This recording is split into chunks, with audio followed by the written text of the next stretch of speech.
Hello friends, today I am going to cover the top 10 HTML interview questions. So if you are new to HTML then don't miss it, and if you are experienced then revise the question at least one time, because sometimes we know only half and incomplete information. Hey, my name is Happy and I help candidates in cracking interviews. So let's start with the first question. And yes, for a real interview experience, first hear the question, pause the video, then think about your own answer, then play my answer and compare it with yours. What is the purpose of doc type in HTML? Here you can see the code for very short and simple HTML5 code. And at the top of it is a doc type HTML statement. What does doc type means here? Doc type, which stands for document type declaration, it specifies the version of HTML. For example, just this doc type HTML means the version is HTML5. Okay, we need not to write here 5, okay, explicitly. Why we need it? Because doc type tells the browsers which version of HTML it is and how to interpret the code. So if browser know the version of HTML, then it will behave accordingly to the rules as per the rules of HTML5 only. Okay, we also have some other document types also like this. See here, first doc type line is HTML 4.01 version, which is basically the old HTML. Then the second kind is XHTML 1.0. So there are other versions also, but we are not interested in them anymore. So because now we have the last one and the most preferred one, which is HTML5. In 99% cases, you will see only this document type in the HTML web page. Okay, clear? So that was the answer and the requirement of the doc type in our HTML. What are meta tags? What are the 5 types of meta tags? Good question. Here you can see the code of a simple meta tag cat set. Definition: meta tags in HTML are elements used to provide metadata or additional information about a web page. 5 types of meta tags we can have like this. Let's quickly understand the purpose of all of these. Here you can see all the meta elements and their attributes. The first tag is cat set, which is important for character encoding. Basically what it does, this specify character encoding means which helps browser to interpret the different characters in the document. This cat set UTF-8 attribute, what it ensure is that characters from different languages will be displayed correctly for your website in the browser. That is the role of this cat set. Different languages it can handle. Okay, now because many websites have different have support to multiple languages, right? So that's why it's so important. Second meta tag viewport is important for responsive design. Is very crucial for like mobile friendly responsive web designs for various screen size, right? If you remove this tag, then your website can give problems in different mobile screens. Also, I later covers the separate question for all the attributes of the meta viewport element also. Third meta tag is description, which is important for SEO. This provides a description of the content of the page. It is something little bit more than the title. So search engines may use this for the search result. Okay. Now, fourth is the keywords. It is important for the SEO again, but this meta tag nowadays is no less importance. Means I think now we don't need it, but yes, I keep it here to just for the information. It's a kind of meta tag. Then the last meta tag is author info. Again, it's a very optional, just to specify the author of the document. Again, this keywords and author are optional, but the first two, the description and the viewport and the cat set, those are very important. Okay, all right, that's the brief something about the meta tags.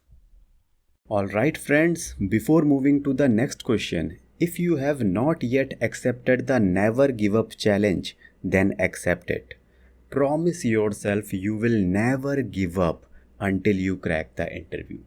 Start and accept this challenge by writing never give up in the comments right now and feel the confidence. What is the difference between div and span element? These are two very similar elements in HTML. Let's see the difference. Suppose this is your HTML. Here you can see the div element, which is used as the container of h1 and p elements. And we already know div is used to group related elements together to provide them a better structure. But if you see here, we are using the span also. The span element in HTML is an inline container. So one is div is container, another is inline container, which is used to apply styles or scripting to a specific section of text or content. In short, you can say that div is a block level element and span is an inline element. And yes, I will share the differences between block and inline elements in upcoming questions.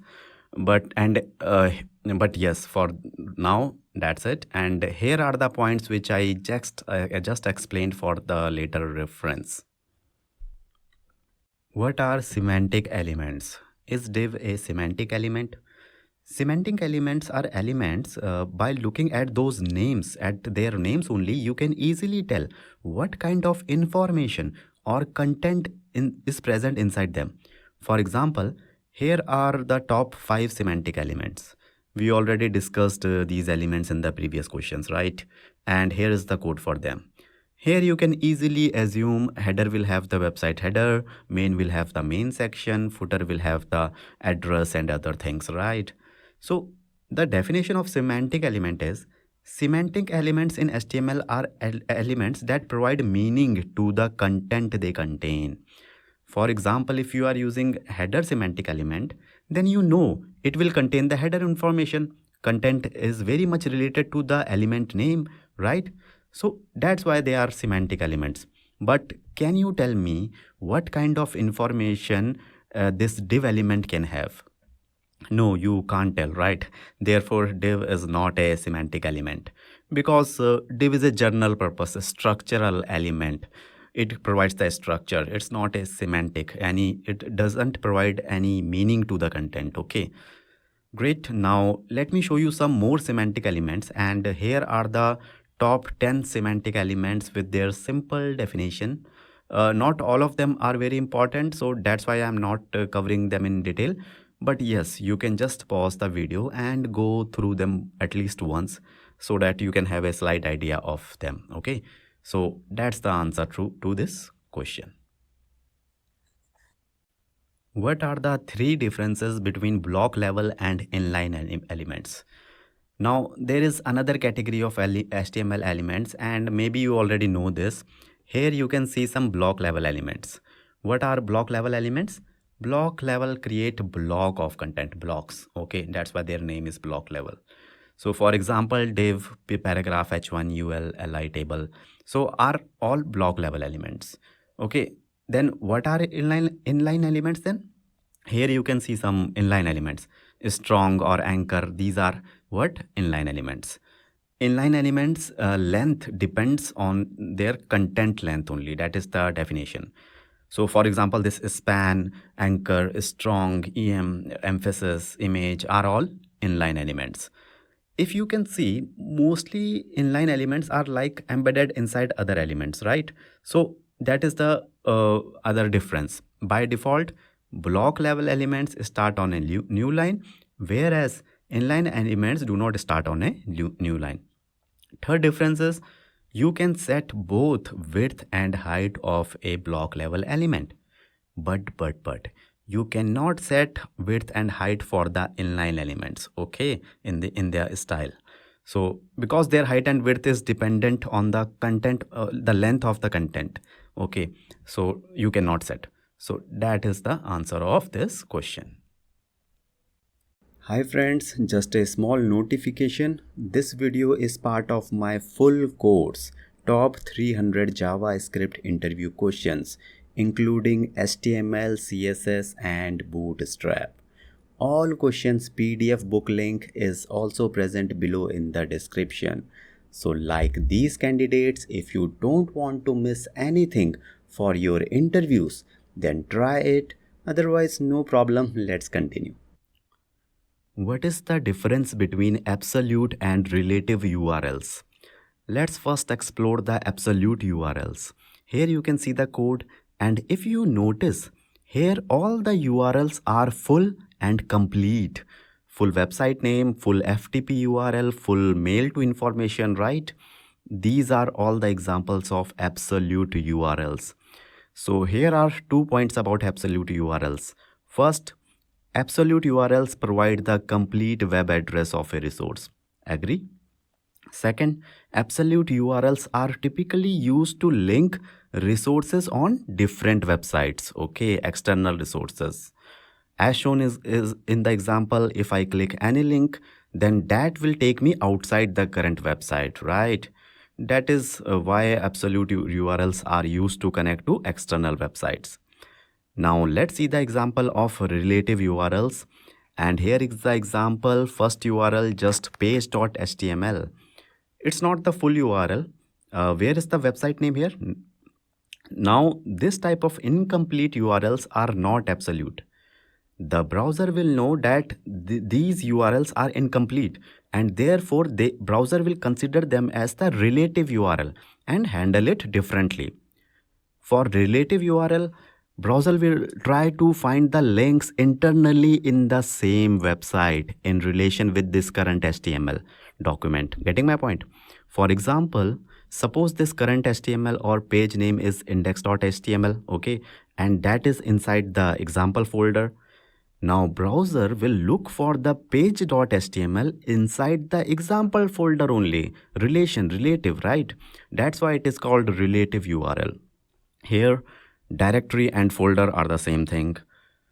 Then this next link means, for example, this example directory has again a subfolder or subdirectory inside it which name is sub. Now HTML will look for this page.html inside the subfolder, okay? And in the third case, the page.html is directly inside the root directory of the website, not inside any specific folder, okay? Similarly, all the below URLs are related to your current website only. Now, here are two conclusions about relative URLs. Relative URLs specify the location of a resource in relation to the current document. Full URL is not required. Second, they are mostly used when linking resources within the same website, whereas you remember absolute are used to link outside the current website. What are HTML forms and what are its advantages? Very important questions. First, what are forms? Here you can see the simplest HTML form which is there in almost every web application. Login form or sign-in form. Similarly, we can have various types of forms like registration form, feedback form, and many more forms in our websites. All forms have one common thing. There will be input elements which the user will fill and then submit them, right? Now, because this is a very important thing for every website, therefore HTML5 has introduced a proper form element for this purpose. What are HTML form elements and their main attributes? Here is the code of the login form and here is the output. Now let's see the role of the 7 elements and attributes of form elements. First is form element, and it is like the container for all the elements inside it. Second is action attribute, which specifies the URL where the form URL of the server where the form data will be sent when it is submitted. Got it? Then action is the URL. Third is method attribute. It defines the HTTP method to be used like when sending the form data to the server. Normally this is post only because generally we post the information, but sometimes it can be get also. Fourth is label element. We already know that it is used to provide a label or a description for an input field. Then this for attribute is used to associate this label with the specific input field. You can see because of this for how the label is properly aligned with the input element, right? Next, we know the input element is used to create input controls, very simple. Then this type attribute specifies the type of the input field. For example, if the input type is password, then the above you cannot see the text of password. It's like dot dot dot. Yes, right? In default, but default type value is text only, like for username. Finally, the name attribute is used to define a name for the input field. This is required because when you send this information to the server, then this name value will go along with it. Okay, so server will identify based on the name value. Then id and the value attribute are common to all the elements external. That's the whole story about the main elements of the forms. And the same has been written down here for later or quick revision. What is SEO? What are the 5 HTML best practices for SEO? SEO is a very important part if you are creating a website for common internet users. This is a separate big topic, but here I will explain in very short what is SEO. So more importantly, how should we write our HTML code to be more SEO friendly? Okay, that I will explain. For example, you search for India on Google. Now this result set and the ranking of the results, which are order like 1, 2, 3, 4 and so on, that is hugely dependent on the SEO of your HTML code. So better SEO friendly HTML code will rank higher in this Google list. And SEO just is like Google, Bing. So there are many more search engines. Okay. Finally, what is SEO? SEO means, which stands for search engine optimization, is the practice of optimizing websites to improve its visibility and ranking in search engine results. Got it? So below Google is search engine only, you know it. The second question is 5 HTML best practices for SEO. This is bit similar to the HTML best practices only. First is use semantic elements. Use appropriate HTML elements like header, nav, main, section. That is the first best practice. Second is to optimize page titles. Okay, use descriptive and very relevant titles for your page, which is all your web page is about. If it is giving product information, then the name of the product will be in the title. Third SEO practice is use meta description tags. Add a very concise and informative meta descriptions using the. So basically this description provides a summary of the page content, and it can influence the click-through rates. That is slightly detailed. Basically, title is a one-liner statement, but description is like a 2-3 liners. It can be a little bit more descriptive. Fourth best practice is use proper heading tags. Use H1 for the main headings and follow with H2, H3 and so on to basically a hierarchical structure. Okay, make sure that the headings are relevant to the content and contain keywords. So and because H1 rank higher as compared to H2, H3. Okay, the last best practice is to optimize image alt attribute. Use descriptive alt attribute so that your images can also be used for search. All right, this was like a brief introduction to SEO and the way we can implement like the best practices in HTML to make our SEO better. What is responsive design? Today we need every website to be responsive, right? For example, if you are opening a website on your laptop, and then there are 3 columns here aligned horizontally, right? Now the responsiveness is if the same website with the same HTML and CSS code will then be opened on a mobile device which has a different kind of a vertical screen size, right? Then the display should be something like this. And now the same columns are appearing in the vertical layout, which is better for readability, right? So remember, the same HTML is running in both the laptop and mobile screens. That means your HTML and CSS are therefore basically your website has a responsive design. That is the meaning of this responsiveness. The definition is responsive design is the practice of creating web pages that adapt and display well on various devices and screen sizes. That is the simple answer to this question. Congratulations for completing all the questions. As I always said, most students study to just learn. But you don't have to just learn, you also have to crack the interview. And facing interviews need courage. For that courage and spirit, all the best from my side. And yes, if you have not yet accepted the never give up challenge until you crack the interview, then accept the challenge now by writing never give up in the comment section.